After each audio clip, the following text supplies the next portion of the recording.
A billionaire father and his blind daughter walked into the park, expecting nothing more than a simple afternoon. But what happened next shook everyone watching. In a single moment, kindness collided with prejudice, and the truth about humanity was revealed. This story isn't just about wealth or power, it's about courage, justice, and standing up when it matters most. The question is, what side would you have chosen? Watch the full video, link in the description.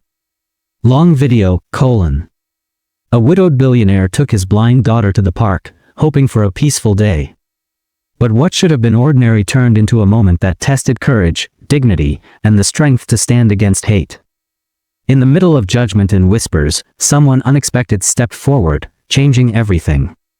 This wasn't just about one family. It's a story that forces us to ask, when injustice stares us in the face, will we stay silent, or stand up? It was supposed to be a simple afternoon. A widowed billionaire, once surrounded by power and influence, now lived in silence broken only by the soft voice of his blind daughter. His wealth could buy anything, except the warmth of the wife he had lost, or the sight his little girl had never known. To the world, he appeared untouchable. But behind the polished gates and luxury cars, his life was marked by loneliness and unanswered prayers. When he decided to take his daughter to the park, it seemed like a chance to escape grief, if only for a moment. Yet the world outside his mansion wasn't as kind as he hoped. Beneath the sunlight and children's laughter, something darker was waiting, something that would test not only his fortune, but his faith in humanity itself. The park should have been a sanctuary. Green lawns stretched wide under the afternoon sun, children's laughter echoed between the benches, and the smell of popcorn drifted from a nearby cart. To most, it was an ordinary scene. But for the billionaire's blind daughter, it was a world she could only touch and imagine through sound. Holding her father's hand, she smiled as the voices around her painted pictures in her mind. For once, the weight of grief lifted ever so slightly from her father's shoulders. Yet, just beyond the comfort of their presence, eyes began to linger. Not admiring, not kind, judging. Some saw only the billionaire, his tailored suit, and the security that seemed to follow wherever he went. Others noticed the little girl, fragile, innocent, tapping her cane softly against the gravel. And a few, their whispers sharp as knives, noticed something else, a black woman sitting nearby, quietly watching the girl with a warmth and patience no one else seemed to offer. She wasn't part of the wealthy man's world. At least, not yet. The woman was a nanny, someone the billionaire's late wife had once trusted for a brief time. She came from a working-class background, juggling multiple jobs, often overlooked, often dismissed. Today, she was at the park with another family, but her attention kept drifting toward the lonely child and her grieving father. Something about their silence, their isolation in the crowd, drew her in. And then it began. At first, it was subtle. A group of parents nearby exchanged glances, whispering just loudly enough to be heard. "Look at her," watching them, one muttered. "What business does she have around people like that?" Another laughed under his breath, shaking his head. Their words weren't meant for kindness, they were dripping with prejudice, a reminder of where they thought she belonged, and where she didn't. The billionaire didn't notice. He was too busy guiding his daughter toward the playground, letting her feel the texture of the swing's chains, describing the way the other children soared high into the air. But the nanny noticed. She always noticed. She had lived her whole life carrying the weight of stares that cut deeper than words. As the afternoon stretched on, tension grew. When the blind girl stumbled slightly, her father reached to steady her, but it was the nanny, quick, instinctive, who stepped forward and caught her before she fell. The girl smiled, whispering a thank you, sensing kindness in the stranger's touch. For a moment, their worlds collided, and something unspoken passed between them. But not everyone saw compassion. Some saw only lines they believed should never cross. Of course, a voice sneered from a nearby bench, always trying to insert themselves where they don't belong. The billionaire finally looked up, confusion flickering in his eyes. He wasn't used to this kind of venom, not directed at him, not directed at someone showing kindness to his child. His world had always been insulated by wealth and influence. But here, in the open air, prejudice crept in unchecked. The whispers turned louder. Parents pulled their children away from the playground, casting suspicious glances at the nanny. Someone muttered about safety, as if her skin color alone made her a threat. The girl, blind to the hate swirling around her, tugged at her father's hand, asking softly if the kind woman could stay with them a little longer. It was a request that froze him. For a man who had everything money could buy, he suddenly felt powerless. To deny his daughter's wish seemed cruel. But to agree meant confronting a truth he had never had to face before, that in the eyes of many around him, her kindness would never be enough to erase their prejudice. The tension sharpened when a security guard from the park approached. His hand rested casually on his belt, his eyes fixed not on the billionaire, not on the child, but on the nanny. "Is everything all right here?" His tone was flat, but his stare was heavy with suspicion. The billionaire bristled. Of course. Why wouldn't it be? The guard didn't look at him. Instead, he gestured toward the nanny. "We've had complaints. Families here don't feel comfortable." The nanny's heart pounded. She had heard these words before, in different places, in different tones, but always carrying the same message: you don't belong here. The billionaire's daughter gripped the nanny's hand tighter, sensing tension she couldn't see. "She's my friend," the girl whispered softly, her blind eyes searching for reassurance in the air. For the first time in years, the billionaire felt rage burn inside him, not the rage of losing deals or facing rivals, but the rage of seeing cruelty aimed at innocence. He opened his mouth to respond, but the guard stepped closer, his presence growing more intimidating with every second. And just like that, the whispers became stares. Dozens of eyes pinned them in place. The park, once filled with laughter, now felt like a courtroom where judgment was already decided. The billionaire realized this was no misunderstanding. This was a test. A test of dignity, of humanity, of courage. Would he walk away, retreat into the comfort of privilege, shielding himself and his daughter from the ugliness of the world? Or would he stand beside a woman society was trying to push aside, a woman whose only act had been compassion for his child? The silence stretched, suffocating. The nanny lowered her eyes, bracing herself for the humiliation she knew was coming. But before any words could be spoken, the blind girl broke it. Her voice, small but unwavering, rose above the crowd. "Daddy, why are they angry at her?" The question pierced through the tension like lightning. The billionaire's heart sank, his daughter's innocence colliding with the reality he had long ignored. He had no answer that wouldn't break her heart. The guard's eyes narrowed, waiting for a response. The crowd leaned in, eager for the outcome. And in that moment, the billionaire realized something: silence was no longer an option. What happened next would not only define this day, it would reveal the truth about the world he had kept hidden from his daughter. And it would test whether love, justice, and courage could stand against prejudice in the harsh light of reality. The silence in the park was suffocating. The billionaire stood tall, his daughter clutching the nanny's hand, while dozens of eyes bore down on them. The park's laughter had turned into a courtroom of judgment. The security guard's stance grew more aggressive, feet planted, hand hovering near his belt, his gaze fixed on the black woman as though she were a criminal. The billionaire's heart pounded. He was a man who had commanded boardrooms, shifted markets, and bent laws in his favor. Yet in this moment, surrounded by strangers and prejudice, he felt powerless. The nanny stood still, her shoulders trembling, but her chin lifted ever so slightly. She had endured humiliation before. She had endured being watched, doubted, and pushed aside. But never in front of a blind child holding her hand. Never when innocence itself was being forced to witness hate. The billionaire opened his mouth, but the guard cut him off. "Step away from the girl," the guard ordered flatly, his voice loud enough for the crowd to hear. A murmur rippled through the people gathered. Some nodded, satisfied. Others raised their phones, eager to record what they thought might unfold.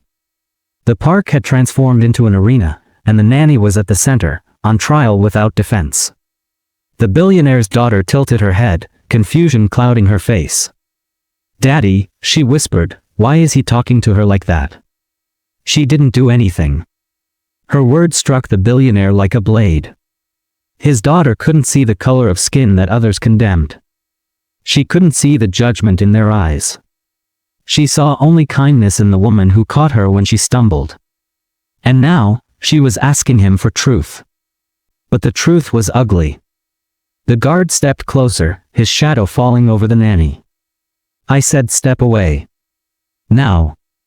The nanny's voice finally broke through, quiet but firm. She's just a child. I was helping her. That's all. The billionaire's blood boiled. Rage surged inside him, not just at the guard, but at himself. For years, his money had insulated him from the ugliness of the world. He had chosen silence over confrontation, privilege over struggle. But now, in front of his daughter, silence felt like betrayal. Before he could speak, another parent's voice rang out. We don't want her kind around our kids. The words cracked through the air like thunder. A sharp, ugly cheer followed from a small group, emboldened by hate. The billionaire's daughter flinched. She couldn't see their faces, but she could feel the venom in their tone. She pressed against her father, clinging tighter to the nanny's hand. Daddy, why are they angry at her? She asked again, her voice shaking. The billionaire looked at the crowd. He saw mothers clutching their children, fathers crossing their arms, strangers whispering with narrowed eyes. Not one of them saw the truth. Not one of them saw the woman's humanity. He took a step forward, placing himself between the nanny and the guard. His voice, deep and steady, carried across the park. She has done nothing wrong. Gasps rippled. Some lowered their phones, others raised them higher, capturing every second. The guard's jaw tightened. Sir, I don't want to make this harder than it needs to be. But you need to think about your daughter. Do you really want her around someone like this? The billionaire's eyes blazed. For the first time, he felt the sting of words designed to dehumanize. He wasn't the one being targeted, but he could feel the cruelty all the same. She's exactly the kind of person my daughter needs, he snapped. Compassionate. Brave. Human. The crowd erupted, some with outrage, others with reluctant silence. The guard's face reddened. He took another step closer, his hand twitching near his holster, the gesture loud with threat though his weapon remained untouched. The nanny's breath caught. She had seen this posture before, in news stories that ended with headlines and funerals. The world had too many names etched into its history of lives stolen by suspicion and hate. She could be next. The billionaire's daughter, sensing the tension, spoke again. Her voice trembled, but it carried. Why are they treating her like this, Daddy? The billionaire knelt down, tears burning his eyes. He whispered into her ear words he had never dared speak aloud, because the world is unfair. Because some people hate what they don't understand. She turned her blind eyes toward the crowd, unseeing yet piercing. But she's my friend, the child said firmly. Her innocence cut through the tension like a blade of light. For a moment, silence fell again. Not from peace, but from the weight of a truth too pure to dismiss. But hatred does not dissolve so easily. A voice from the crowd shouted, "Get her out of here." Another added, "If you won't, we will." The billionaire rose to his feet, his fists clenched. For a man who had always solved battles with contracts and lawyers, this was a war of hearts, fought not with money but with courage. He spoke again, his voice trembling yet defiant. If you want her gone, then you'll have to take us all. Because she is with my daughter. And she is with me. Gasps again. The guard hesitated, torn between duty, prejudice, and the sheer audacity of the billionaire's stance. But the crowd was restless. Phones recorded every second, ready to be blasted across the world. Some faces showed shame, others defiance, but none could look away. The nanny, tears in her eyes, tried to step back, whispering, "You don't have to do this. They'll turn on you, too." The billionaire shook his head. Then let them. I won't teach my daughter to bow to hate. The words landed like thunder. The air was heavy, crackling with tension. Every second felt stretched into eternity. The guard finally spoke, his voice lower, uncertain now. "Sir, I think it's best you leave the park." The billionaire stared him down. "No. I think it's best you ask yourself why you're standing on the wrong side of humanity." Murmurs spread again, some agreeing, some furious. The nanny's knees shook, but she held her ground, the child's hand still wrapped in hers. For the first time in her life, she wasn't standing alone. But just as the weight of the moment settled, a scream pierced the air. From the other side of the playground, a child had fallen badly from the monkey bars. Parents rushed, panic rising. For a brief instant, the spotlight shifted. The nanny, instincts honed by years of caregiving, reacted before anyone else. She sprinted across the playground, kneeling beside the injured child, calming their cries, checking for injuries with practiced care. The crowd froze. The same woman they had accused, the same woman they had judged, was now saving one of their own. The billionaire's daughter clutched her father's sleeve, whispering, "See, Daddy? She's good." And in that moment, the hypocrisy of the crowd lay exposed under the bright sun. The guard faltered, his authority shrinking. Parents exchanged uneasy glances. Some lowered their phones, ashamed. Others stayed frozen, unwilling to admit the truth but unable to deny it. The nanny lifted the crying child into her arms, handing them back to their frantic parent. And as the parent took their child, shame flickered in their eyes, their prejudice momentarily disarmed by gratitude. The billionaire stepped closer, his voice calm but sharp. "Judge her now. Judge her after she saved your child." The park was silent. Even the birds seemed to have hushed. The nanny stood, her chest rising and falling, her face streaked with tears she hadn't meant to show. The blind girl reached for her hand again, finding it with ease.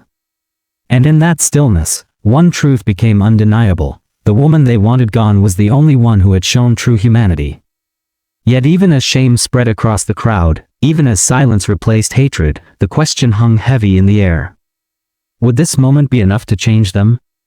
Or would prejudice take root again the moment they looked away?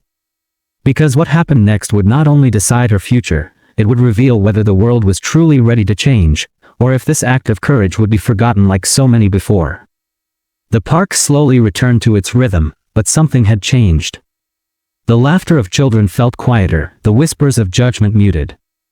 The billionaire stood tall beside the nanny, his daughter still holding her hand, refusing to let go. For the first time in years, he felt the weight of his wealth stripped away, leaving only his humanity exposed. And in that rawness, he understood, true power wasn't in his fortune, but in standing for what was right. The security guard, once firm in his authority, looked down at the ground, unable to meet their eyes. The parents who had shouted the loudest avoided them altogether, some ushering their children away, others staring with shame they didn't dare confess. The crowd had wanted a villain, but they had seen a hero instead, and it wasn't who they expected. For the nanny, the moment was heavier still. She had not chosen to be a symbol, yet here she stood, her courage witnessed by strangers who could never again claim ignorance. She had faced down humiliation, suspicion, and hate, and answered it with nothing more than compassion and strength. And though the billionaire's daughter could not see, she had felt it all, imprinting on her young heart a lesson her eyes would never need to witness. That day didn't erase prejudice. It didn't undo centuries of injustice or silence the voices of those who would rather hate than heal. But it did something powerful: it exposed truth in the most ordinary of places. A park. A sunny afternoon. A crowd that believed they knew better until confronted with their own reflection. When the billionaire and his daughter left that park, they did not walk away unchanged. The father knew his silence could no longer be his refuge. His daughter knew that kindness could draw cruelty from others, but that courage could stand against it. And the nanny, though weary from carrying burdens the world had placed on her shoulders, walked away with her head higher, knowing that even in the harshest glare of prejudice, humanity could still break through. But here's the painful truth: this story is not unique. It plays out in streets, in schools, in workplaces, in parks across the world. A glance. A whisper. A judgment. A confrontation that turns dignity into a battleground. And far too often, there is no billionaire to stand in the way, no child to speak innocence into hate, no moment of grace to force reflection. The question that remains is the one we cannot ignore. How many more lives must bear this weight before we finally change? How many more stories will be written in fear, shame, and injustice before we learn to see one another not as enemies or strangers, but as human? This was not just the story of a billionaire, a blind girl, and a nanny. It was a story about us, about the world we live in, and the choices we make when hate demands our silence. So ask yourself, if you had been in that park, standing among that crowd, which side would you have chosen? Because the fight against racism isn't about one moment in the past, it's about the choices we make today. And the question is, will we finally choose better?